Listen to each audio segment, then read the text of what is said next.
I am flabbergasted. That's right, what remains of my flabber is absolutely gasted.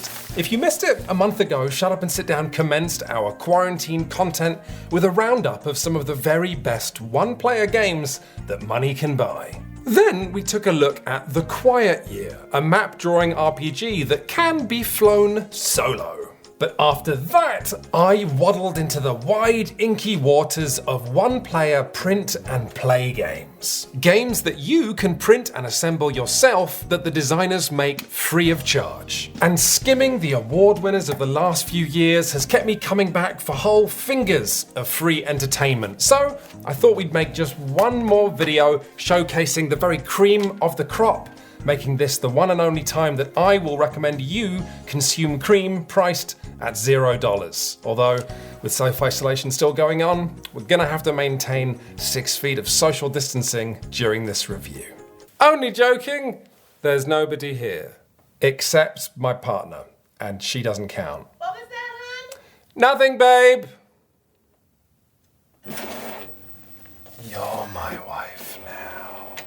Stop. I know what you're thinking. Quinns, you said this would be a video about games you printed yourself, but this is clearly a luxury commercial product. Well, jokes aside, Agent Decker here was so popular that it did become a commercial product, and then the design was used again under the hood of this tabletop version of the video game Superhot. Which makes sense because this game is pretty hot. This is a deck building game like Dominion or Slay the Spire, in which you're trying to break into a facility represented by this sort of conveyor belt of obstacles that you are walking past. And on your turn, you are going to draw 1, 2, 3, 4 cards from your personal deck, letting you tackle obstacles with sneaking or violence, or my personal favorite, sneaky violence. But after you've taken your turn, all of these obstacle cards slide to the right. And if you haven't disabled the card that falls off the track, it raises the alarm, which is how you lose. To win, you need to do whatever is printed on this objective card in the corner. Aha! 6 stealth points? How am I supposed to get 6 stealth points in one turn? I'll tell you how. It was a rhetorical question. Because when you spend points to disable one of these obstacles in the row, rather than turning it face down so the alarm doesn't go off, you can instead just have it. You take it, you pop it into your discard pile to be shuffled up into your deck so you can use it later. From that point on, you're going to ignore the obstacle in the bottom of the card and just use your action printed on the top. On the off chance that you have not played a deck building game before, I would say print off Agent Decker immediately. Deck building is the Italian food of tabletop game mechanics. It's comforting and rich, and everybody likes it. Even if often in the genre, your assumptions of how to build a good deck will often end up splattered against the game's puzzle like so much salty, messy tomato sauce. Look here. There's a guard here where if you disable it, then you get chloroform. Amazing, I thought when I took it. That's going to let me knock out all future guards. But what I hadn't been thinking about is any cards you take from the shop, like for example, all of the guards I'd been claiming for their guns, they're no longer in the obstacle deck. So every card you take out becomes a card that's also one you're going to encounter less frequently. The art in Agent Decker is gorgeous. The theme pops off the table, but what I love the most is that this journey you're on is a little bit epic. Every time you complete an objective, there are cards underneath it that you are going to shuffle into the obstacle deck. You're going to keep your deck the same, and you're going to give yourself a new objective with more cards underneath it, for which your deck is probably wildly inappropriate. Actually, I take it back. The best thing about Agent Decker is that it's free. Free cream! Straight from the internet. And there's no catch at all.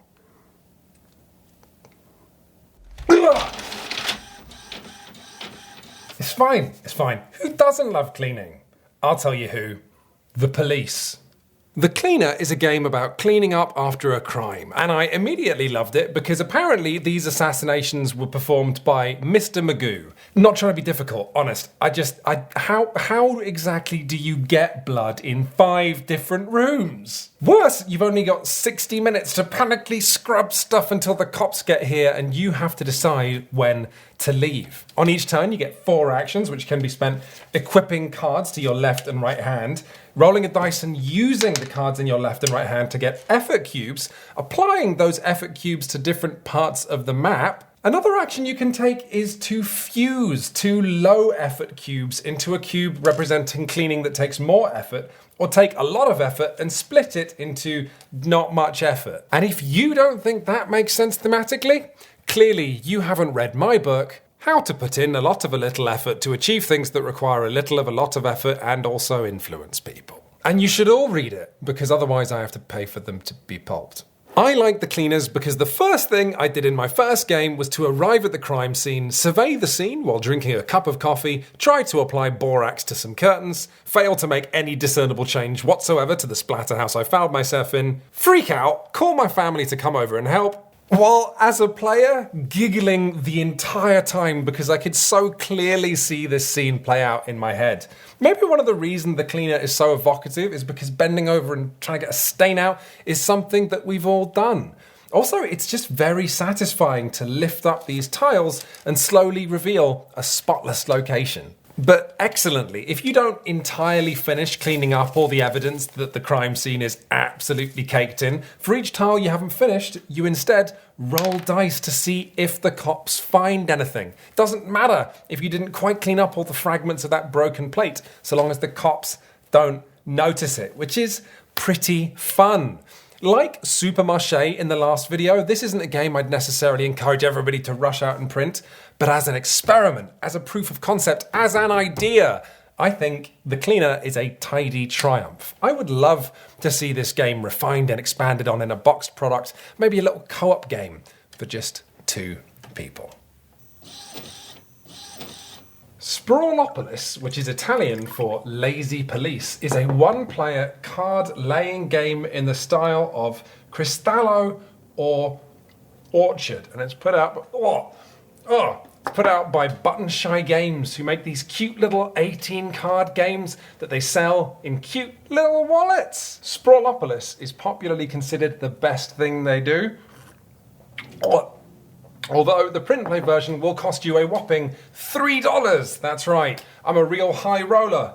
Although it does feel bad spending money on anything when I'm too impatient to cut cards in a straight line.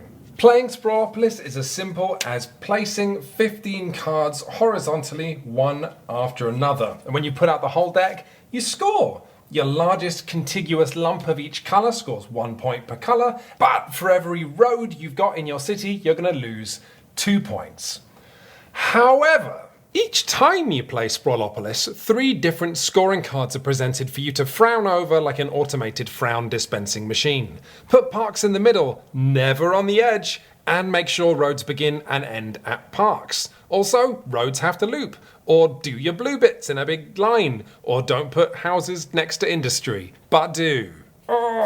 But here is something really swish. All of the 18 objective cards are numbered 1 to 18, but by adding together the numbers of the cards you were dealt, that's your target score for this game, which you might not hit because Sprawlopolis is hard. In the last video, I looked at Cristallo, which played like an amiable walk through a shiny field. Sprawlopolis, it's more like climbing a mountain where the placement of each card has to be considered slowly and carefully as if you were looking for handholds. Let's try here, no, here, here, here. Do you want to cover something up? Is that dumb? Let's look at the scoring cards for the 4th time this turn. A lot of the games I have been printing and or playing, I've been enjoying just as fun experiments.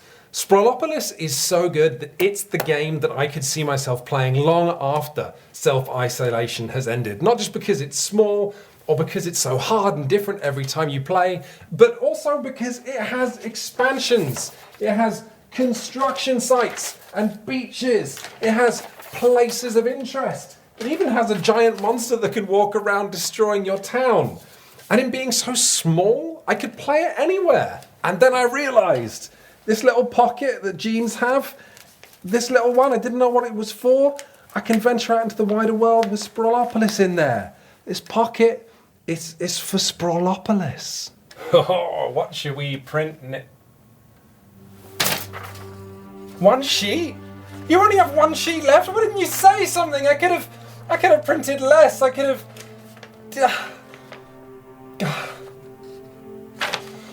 Well, if we only have 1 sheet left, what do you say we make it count, huh? 1 more for the road? Just you and me, ride or die. Under Falling Skies is a game so small you could fit it in your mouth and still have room for a biscuit. Oh no, don't do it. Don't actually do it. That's gross. With just 9 cards, which are all double-sided, so you have a randomized setup, Under Falling Skies sets a long, narrow stage for an alien invasion. And before I explain it, know that this game is so good, it has been picked up by Czech Games and will be published as a boxed product later this year with a full campaign. At the start of a game, an indestructible mothership bristling with babies is placed in orbit, and it's going to creep closer and closer. And your job is to survive long enough to finish researching the weapon that will shatter it like a dinner plate. In each round, you're going to roll 5 dice, and you have to place one of these dice in each column of your alien fighting base. So for example, maybe I place a 4 on this green research space. If the next space on the lumpen research ladder is 4 or lower, my research is going to move on. But that costs energy. So maybe I'm going to place this 6 on one of the yellow energy spaces of my base. That's going to give me 1, 2, 3, 4, 5, 6 energy. However, the pips on each die you place also move all alien ships in that column that much closer to Earth. And if any of the aliens 1, 2, 3, 4, 5, 6 arrives at the bottom, it strikes your base like a hammer blow, bringing you that much closer to losing the game. Along the way, if one of the alien ships lands on an icon, they might jink left or right or move the mothership closer. But what you want is to park them on these explosion spaces. Because then, by placing, say, a 3 on one of these fighter jet spaces, all ships on explosions marked 3 or lower are detonated. They'll all burp back out of the mothership again next round, but still, getting all your ducks in a row and then sending a fighter jet to strafe those ducks is, so satisfying. It feels like threading a needle. Also, funking up this puzzle further is the excavation action. One of the dice you place in a column can snake this excavation cube deeper a number of spaces equal to or less than the pips on the dice, unlocking better spaces for you to socket your dice. Also, the robot action builds a bonus robo die that you can lock into a space on your board and get a decreasing benefit every round. Or, if you're me, you'll take an inadequate robot you just made and wedge it in a really important space and spend the rest of the game swearing at it, like you've inserted a Dalek into a toilet cubicle. But, while all of this is exciting, don't forget, I'm quite boring. And so for me, the thing that really makes this game sing is a little mechanic tucked into the fact that 2 of your dice are different colors. You see, as you're placing these dice into different columns, whenever you place one of the 2 different colored dice, you must immediately re-roll all dice you've got left to place. And this is the spoonful of spice that heats the game up for me. If you think you want different numbers, if you really want a 5, you can go for it, but at the cost of committing to a strategy. You don't get flat rerolls, you get a reroll after shrinking your options yourself. That's the cost of getting more options. It's so good. Other things I love? In a game with this few components, the sense of dread and claustrophobia that comes from this card sliding closer and closer and closer so that the aliens spawn closer and closer. It's just ridiculous. No game with just 9 cards should be this dramatic. Under Falling Skies is superb. I cannot wait for the finished boxed product coming later this year, and I never thought I would say that about a solo game. Despite this game being so small, it somehow, TARDIS-like, has enough room for you to hate the aliens, hate the puzzle, and hate yourself for making such stupid decisions as well.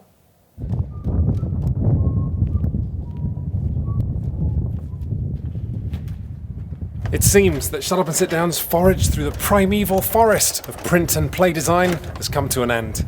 If only there was some way to give a printer more paper. But until the scientists of the year 3000 figure that one out, it's time to say goodbye. You are a good companion in these times. Don't say anything. You'll just make this harder. And thank you for joining me on this journey. In a couple of weeks, I will be back doing what this site does best, which is, of course, reviewing the world's best board games. And I'll see you then.